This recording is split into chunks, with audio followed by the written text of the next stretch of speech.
Jarvis, and once again I want to welcome you to Listen. Our nation, going through some changes. Let's talk about race. I want to talk about being well. I want to talk about overcoming, how to overcome. You know, and part of that dialogue would have to do with race, especially for many of us. Okay.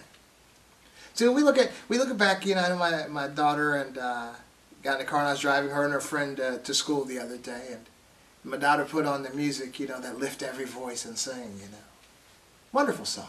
I think I remember when they came up with it. I guess if it was back in the '70s or maybe late '60s. And I was thinking about the civil rights movement. You know, I was a fan of Stokely Carmichael and Huey P. Newton, Eldridge Cleaver, Angela Davis, you know, that side, right? And many other people were fans of, like, Martin Luther King, Dr. Ralph Abernathy, and some of the NAACP people, Edgar Avers, and a lot of folks on the other side. There were different sides, different factions going on, but all desiring the same thing, wellness for black people, you know. And so when we look at the situation today that we're still struggling with so many years later, first of all, it is a shame. Okay. But I want to suggest today, it's not really the fault of white folks. I mean, it is, but it could have been eliminated. Okay. Now, I'm looking at a basketball game. I mean, a silly analogy, like a basketball game, okay? Basketball was a game that was invented by this man named Nesmith, I believe, and it was all white sport. Okay, and then we look at many of the sports like Major League Baseball and football and all this stuff that black folks are excelling in, and just really recognize that at one time there were no black folks in any of those major, you know, league sports. Until there were. And then black folks excelled. Now the opponents that they played against didn't just sit back and say, I'm not going to play hard so this black guy could win.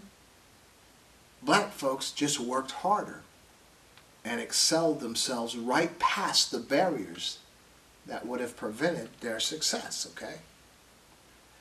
And so I'm saying then we need to see that mindset in this world that we're living in, the society that we're in, the environment that we're operating in, simply living in and surviving in. We need to use that same concept, that same mindset.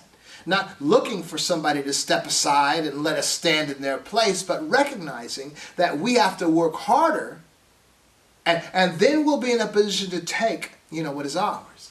Because I was talking to a brother the other day, we were talking about the Black Panther Party for self-defense, Huey P. Newton and Bobby Seale and Eldridge Cleaver, Kathleen Cleaver, and a lot of those folks, and how they came to being because Oakland, California, the police force was brutalizing the citizens, you know, of those communities. And so the Black Panthers got themselves together, got armed because you could carry weapons. Matter of fact, that's one of the reasons Governor Reagan, you know, decided gun control was a good issue, because black folks started arming themselves based on the law. And so when a police officer would pull over, say, a black motorist, these Panthers would show up and stand about 8 feet away with their weapons and law books, ensuring that that motorist was treated properly with dignity and respect from that police officer. Now, my first question is, what do you think would happen if one of us tried that today? We'd be dead. We have a different environment we're living in. That's not going to work. You cannot approach a police officer with a gun like that. You're going to be dead if you don't have a gun. So what's going to happen if you're walking up there armed? Okay. So that tactic can't be used.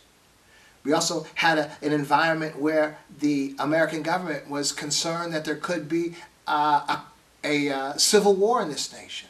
Man, I remember back in high school, you know, I had teachers, you know, in junior high school and high school, white school teachers that were afraid that black people, you know, were going to have a revolution, and one in particular wanted me to remember them, that they were okay, okay?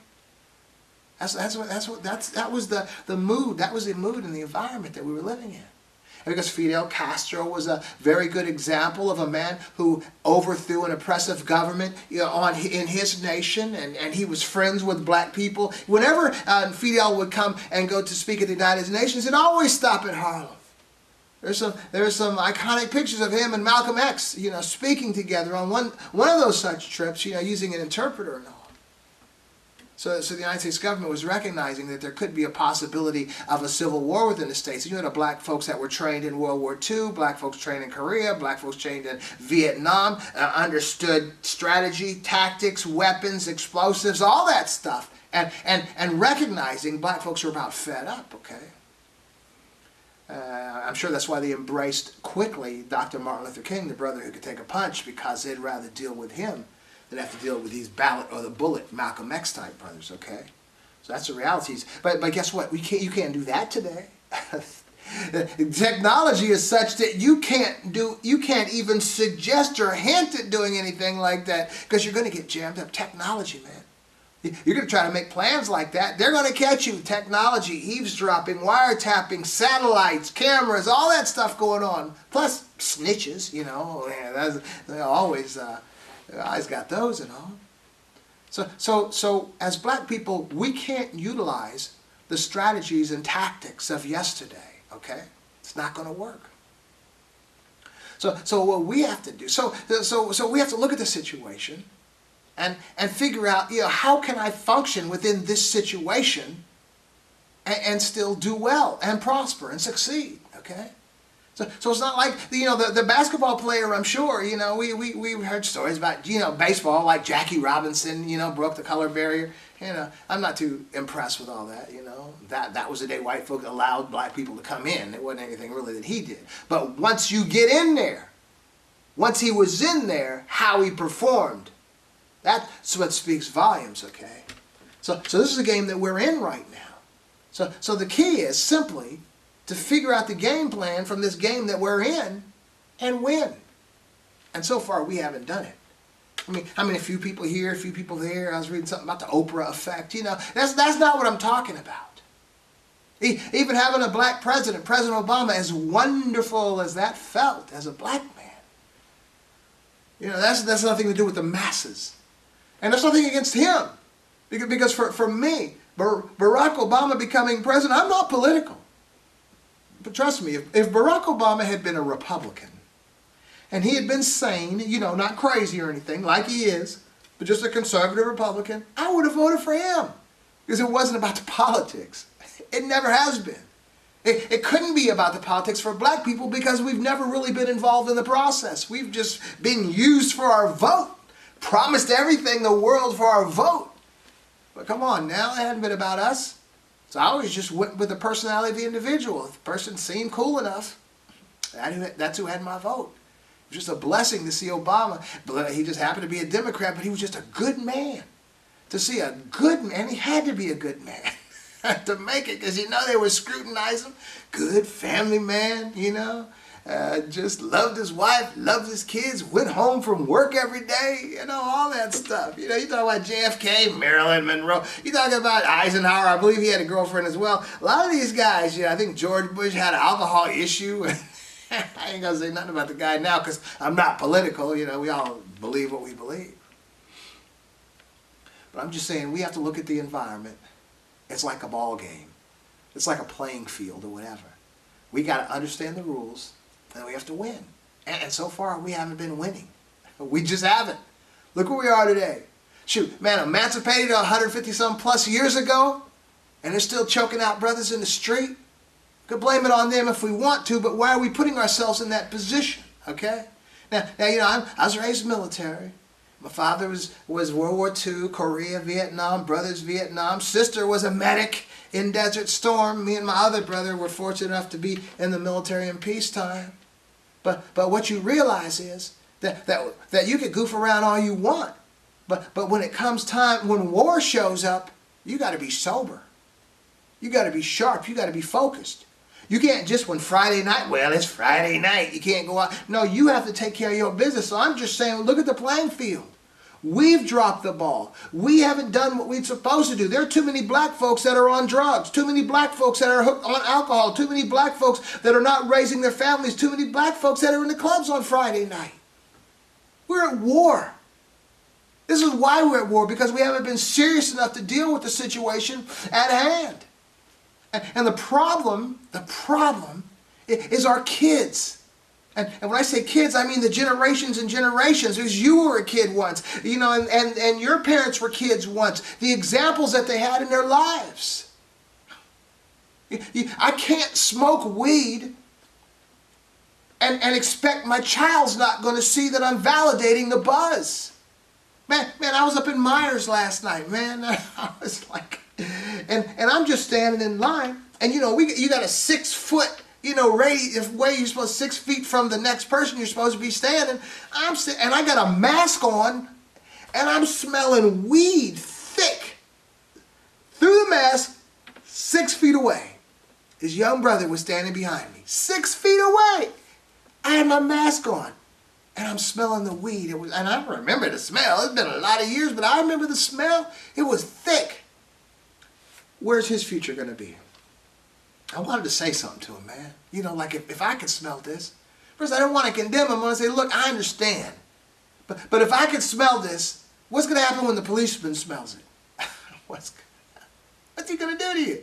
You've just given him carte blanche authority to abuse you if he wants to. Now, I'm not saying most police are like that, because they're probably not. But if you run into the one that is, you've just given him the authority to abuse you however he wants. This is what we've done as black folks. Shoot, man, I was driving the other day, and I understand, don't get me wrong, I'm behind this car, and they had temporary tags on, and the date on the tags was like 2 months expired. I've been there too. I'm just saying, this is not the time. Okay? I'm saying if you just happen to get stopped by that one bad cop, you've just given him the authority, the okay, to abuse you to whatever extent he wants to, simply because of your indiscretion, okay? Running red lights, all the things that we do. And the education as well. Come on now, you want to compete in this society, you need to be educated. And they say, well, everybody doesn't have to go to college. Well, you need a skill then. Do you have that? No. So, I get tired of hearing the argument that every black young person doesn't need to go to college. What I'm telling you, if you have the mental ability to go to college, then you should go to college. If you're supposed to be in a trade school, go to a trade school, but don't just use that in an argument and do nothing. Come on now, I was a mailman in Dayton for like 26 years. I seen some stuff. I know my son, he was up at Chaminade, and then he went on to UC. And I remember seeing some of the people he knew at Chaminade in the neighborhoods I was delivering mail. My son had been at UC 3 and 4 years. These guys were sitting on their mama's porch with their parents halfway down the behind, smoking a joint or a blunt, whatever you call it now. I didn't even have this one instant. I didn't even want to say, hey, Martin. I didn't want to say, do you know my son? Because I didn't want to make him feel bad, because my son was on an upward trajectory. This guy was the same place he was when he was in high school. At 20, 30, 40 years old, living in a mama's basement. Come on, it's almost a hopeless situation, okay? Because this is a generational thing that we have to stop. And this is why I don't do this program for the fun of it. I do this program hoping at least one person hears me and has this revelation, this epiphany that says, hey, I'm going to stop doing this. Now, I'm going to tell you the way to do it. We have to stop what we're doing. Now I'm going to, just to date this program, we're still in 2020. In November, I'm going to be 62 years old, okay? But by the grace of God, there go I, because all the stuff that I've identified, I've been there. I understand. And I'm fortunate to still be here, to still be well, to still be alive. But I'm telling you, everybody's not going to be as fortunate as me. And so I'm telling you now, hopefully take some advice. When I was 28 years old, I had this epiphany that I needed to stop doing. I just stopped everything I was doing that was not quite right. Everything that I was doing that I loved, that I enjoyed, I just stopped. I took all my stuff, man. I was in clubs every single night of the week. I say clubs, I mean those hole-in-the-wall clubs, the Joint, Page Manor and other places. I was everywhere, 6 nights a week. Man, I'd walk in some of the little clubs. They'd see me coming. They'd have my drink ready because they knew what I was drinking. Some place I had my own table. That's where I was at. Just stopped everything one day. Stop drinking, stop smoking, stop going out. I had stuff in my house that I loved. I had trophies, baseball, bowling, karate trophies, jazz album collection, switchblade collection, pictures I had picked up in the Orient, chess that I had picked up in the Orient, all of these plants I was growing up, everything in my apartment that I loved, I just took right out to the dumpster and just threw everything away. I decided at that moment I was just going to start over. And that's the path, man. I was thinking the other day about my life. My life has become so good. Why? Because I had to build it on something other than what I was living on. I had to get rid of all the things that were attached to who I was and begin to appropriate the things that would be attached to who I wanted to be.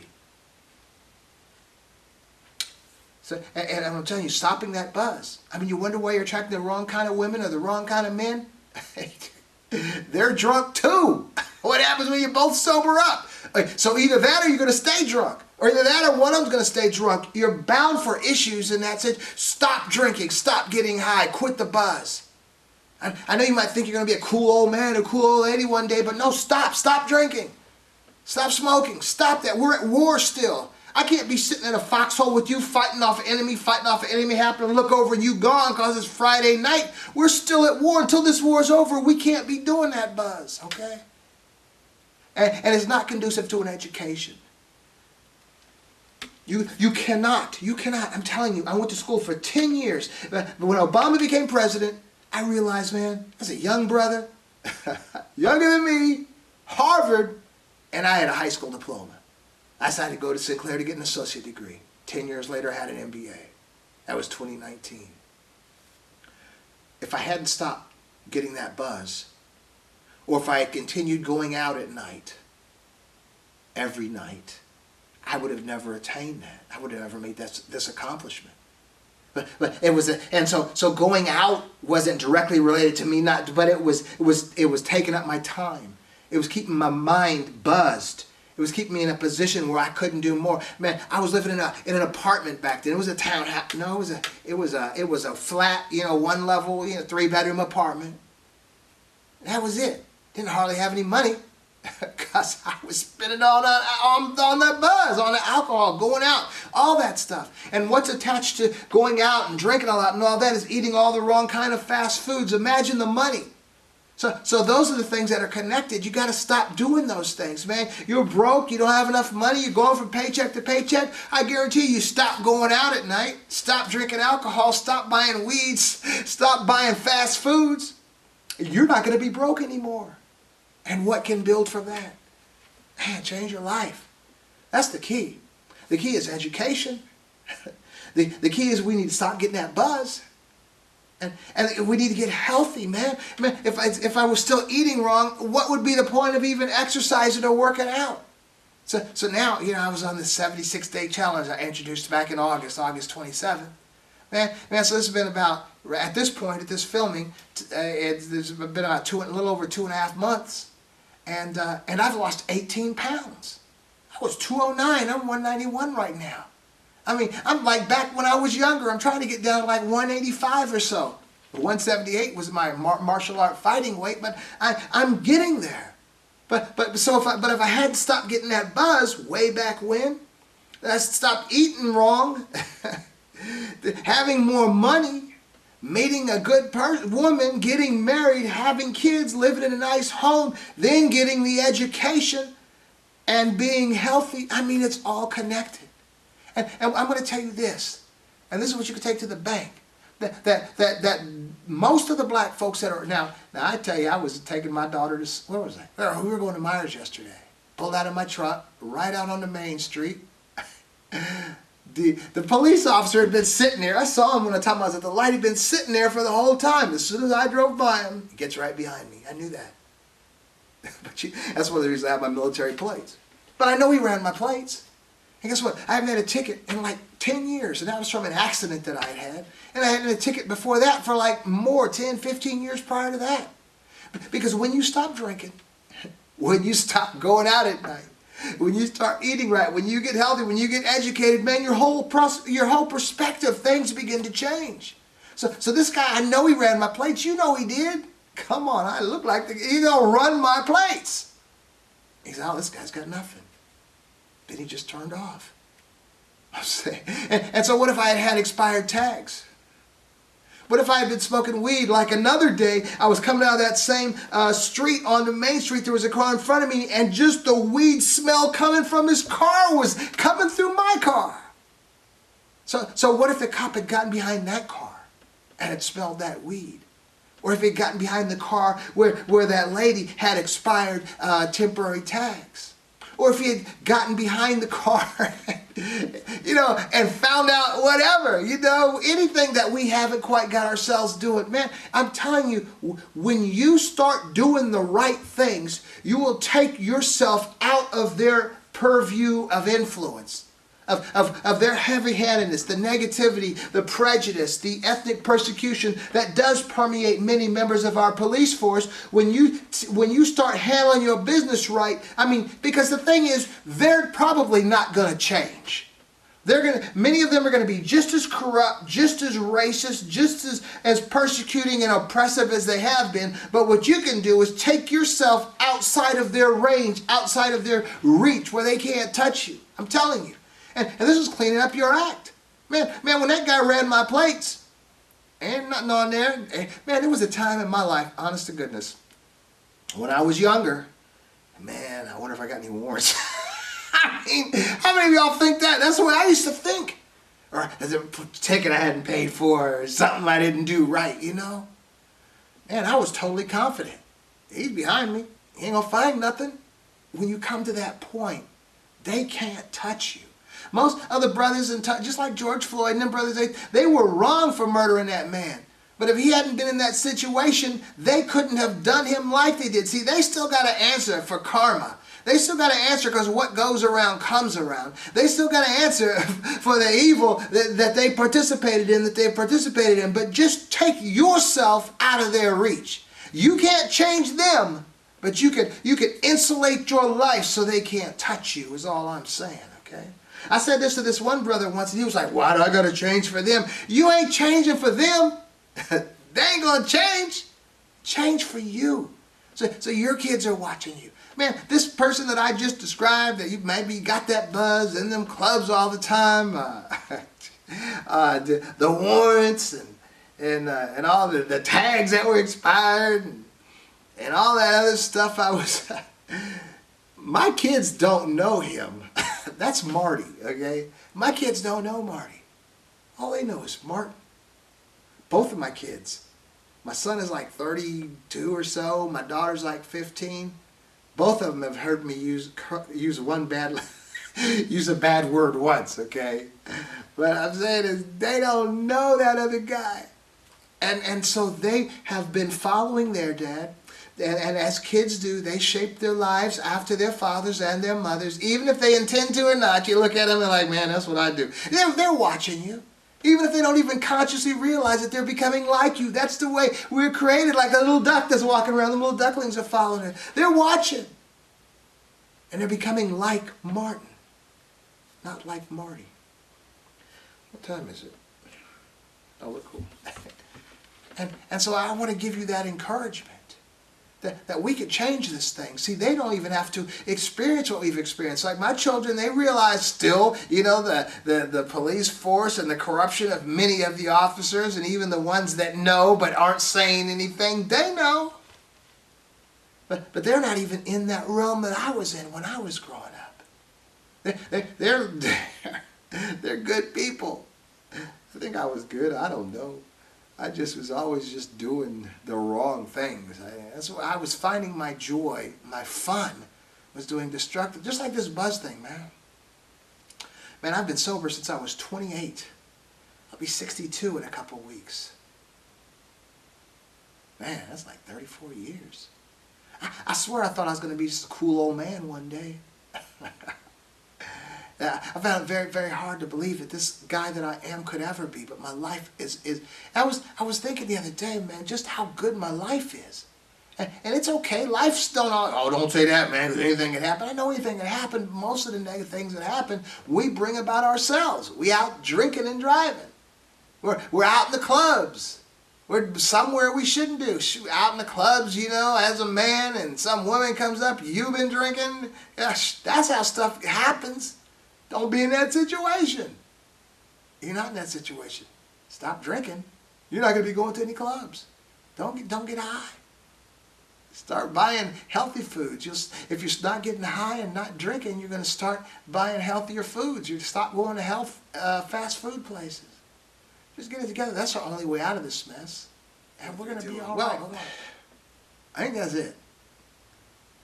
Just got to stop. Recalibrate. Figure out where we've gone awry. Look at our lives. Man, how are we going to get to, let me throw this at you, okay?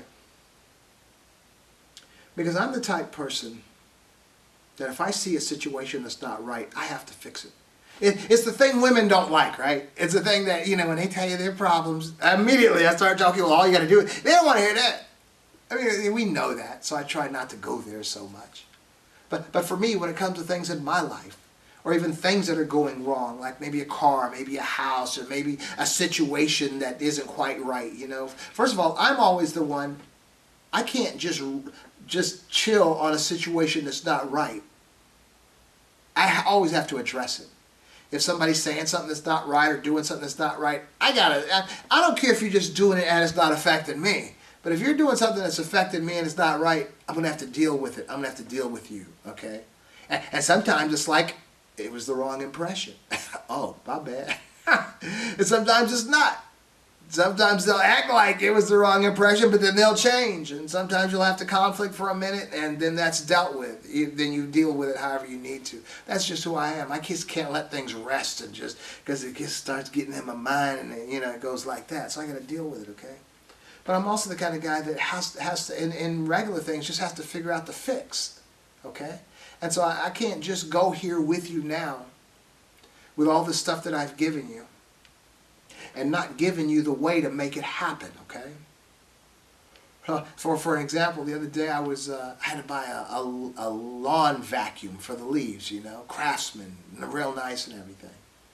And so I bought it, and when I went to Lowe's to pick it up, it was like taped closed. And so I'm figuring, I know on the internet it said they only had one left, so I figured this was the one that was left, and the customer just didn't want it, so they returned it, and now I got it. And I'm cool with it as long as it's working, okay? But I couldn't get the bag on. It looked like it was the wrong bag for the unit. I mean, I got the whole unit together, but then the leaf bag just would not go on there.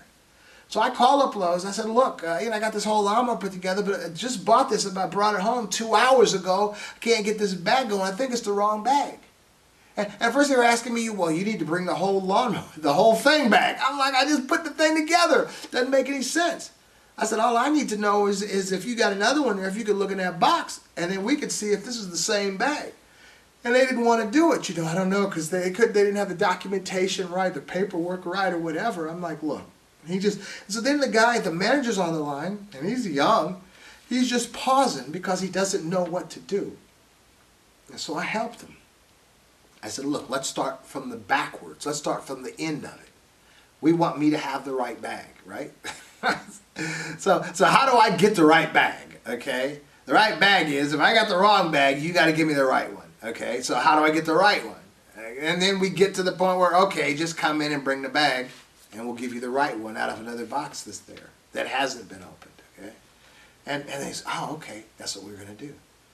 Went up there, it turned out it was the right bag, but I just wasn't putting it on right. So all's well that ends well, I guess. But the point is, sometimes you got to start at the end and just work your way up to determine what the solution is. So what is it that you want the solution for? Do you want a nice house?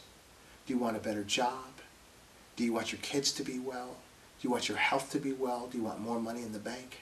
Start there and then determine how you're going to make it happen. And will you determine all the way up to the point where it ends with you, decisions that you're going to have to make. And that's what I've shared with you. I've shared with you my path, how it's turned out, and I'm sharing with you, you got to find your own way. You'll find your way, and it will work. Okay? Kick it around. I thank you for joining me and listening. I want to invite you to listen again. You take care.